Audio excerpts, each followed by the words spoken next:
It's Wednesday. Today is deadlift day. Now, yesterday I did squats. My squat day should have been on Monday, but due to being busy, I wasn't able to do it. So Monday's workout got done yesterday on Tuesday. So we're gonna see how much squats will have an effect on my deadlift today. I may have to take a little bit of a light deadlift day. I'm hoping not. I hope I can just go and do my normal deadlifts. We're gonna find out.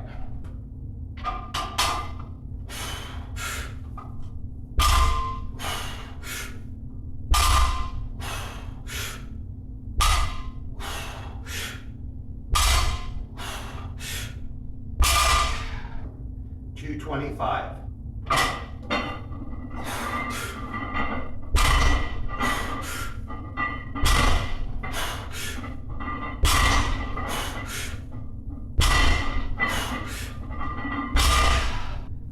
I may try something here that I haven't done before. Now normally it's 315, I'll do this double overhand. It's still quite easy to do double overhand. I don't do alternate grip because especially as you get older, double overhand is safer, especially for your bicep tendons. But I'm going to do an alternate grip here, kind of as a warm-up.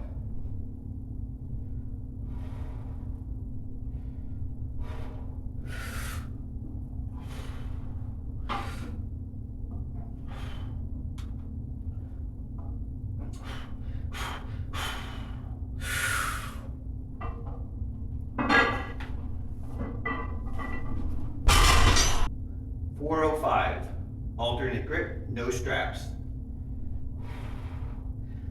This is what I was kind of hinting at. I've never tried this before. I've never tried doing actually anything more than 315 without doing straps.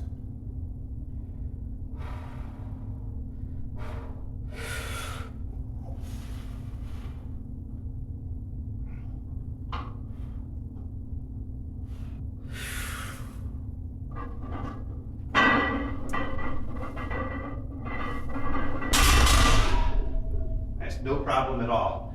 Alternate grip does help you a lot, especially on a bar like this that's thick where your fingers want to unroll. So with the alternate grip, when it tries to unroll on one side, it tightens up on the other side. All right, I've got the straps on for this. Get the bar loaded with 455. Actually today I was supposed to load 450, but I got kind of lazy and I didn't want to put all the change plates on, so just threw 25 on each side. So 455. I should be able to do this, except for, if doing squats yesterday messes with my deadlifts today. So we're gonna try. I'm gonna see if I can pull this off. And because it's time to start pushing again. I do want to reach a goal of 500. I set a goal of 500 pounds on the deadlift for the end of this year. And if I don't meet it by the end of the year, that's okay, even though that's what the goal was. I'll get there at some point, even if it is next year. So 455, let's give this a shot.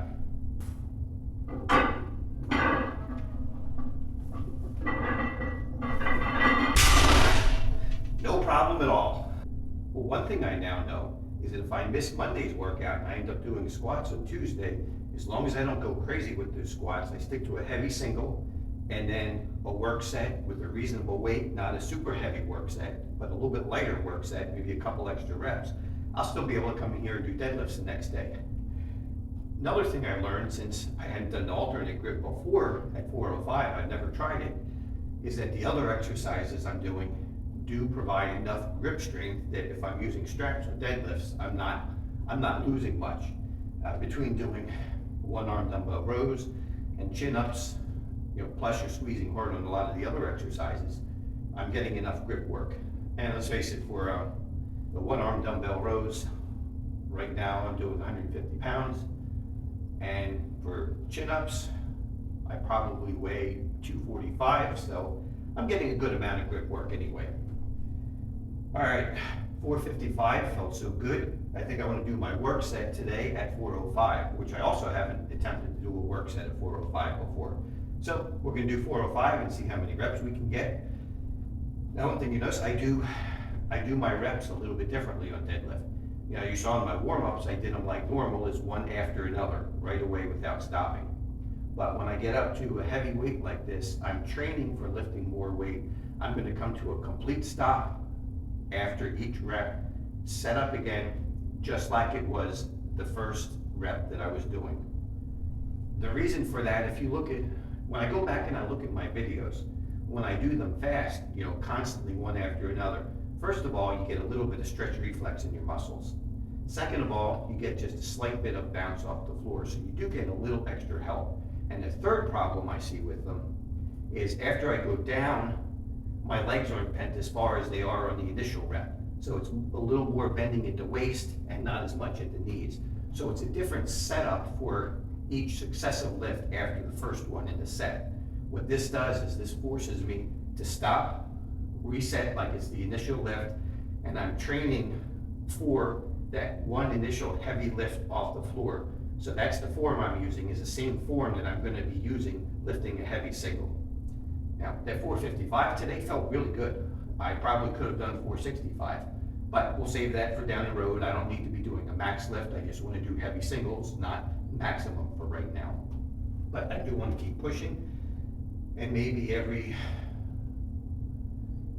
other week, I'll add 5 pounds to that heavy single. We'll have to see how that goes and see when I should be adding weight to that heavy single. So, we're gonna try 405.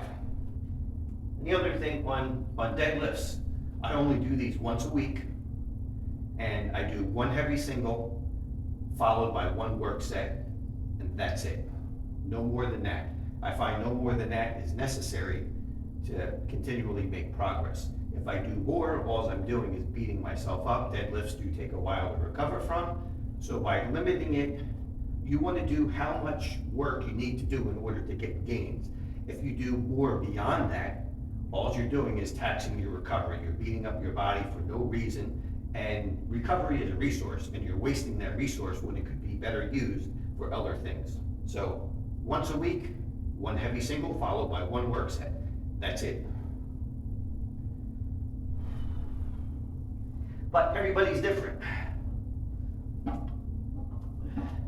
Somebody else may need deadlifts twice a week, or do a heavy single followed by 2 work sets. We all respond differently. This is just what works for me.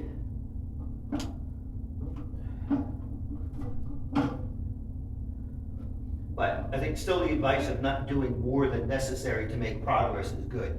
Otherwise, like I said, recovery is a resource, and you're making poor use of that resource and you're wasting it when that resource would be better spent recovering from other exercises.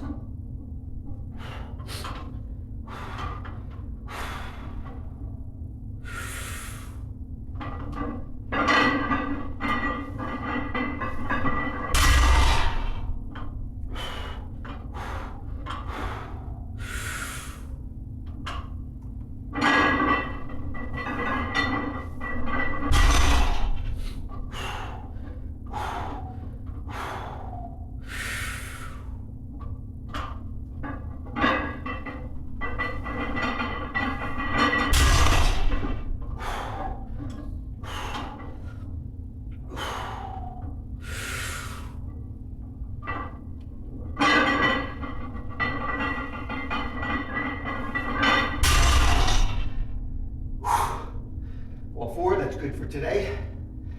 I could have probably squeaked out a 5th one, but form would suffer too much. That tells me it's time to stop. When you're gonna have to sacrifice form to get that extra rep, that's a recipe for injury. So it's a good place to stop.